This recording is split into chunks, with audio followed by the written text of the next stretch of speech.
Audis, who are first and second, and there is Scott Maxwell, a Canadian driver, in the 21 Ascari Judd. Run out of road. Arnage, David?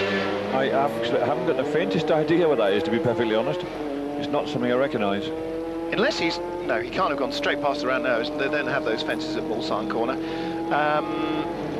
Well, we'll await further notification on that. May well be Arnage, though. As we back up, let's see if the road turns sharp right out of the picture. It doesn't, because when we looked at the Arnage barrier on the left-hand side there, we could see the back of it. Here he is, he's locked up going into the corner, and he's gone straight on, straight down there. Well, it is Arnage. It is Arnage, it is Arnage, yeah.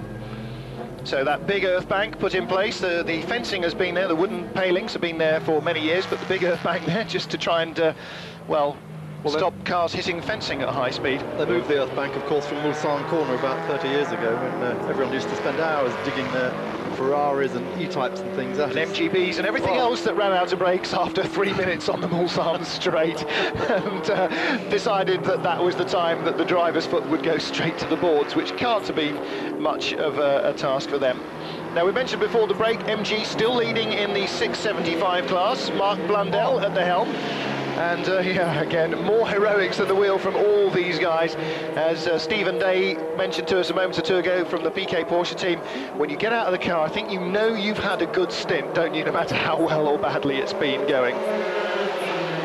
Oh, and there is one of the Belmondo Vipers in the... same place. Yeah, same place. Maybe there's some oil down there, maybe there's... oh, he's broken his nose there. There's a bit of damage, so there'll be some more sharp shards of carbon fibre all over the place. There's our third place car. Johnny Herbert still at the wheel, winner in 91, of course, with Bertrand Gachot and Volker Weidler.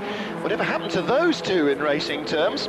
Johnny Herbert still pursuing his Formula One career there as a young man. He's enjoyed that through to the full fruits of maturity, and now returning this year to Le Mans, the scene of his 91 victory, a decade later. And, well, perhaps not the outsider that the Mazda was in 91, Mark. In this car, we've seen that the Gulf Audi has now been brought back into the paddock, not necessarily as component part.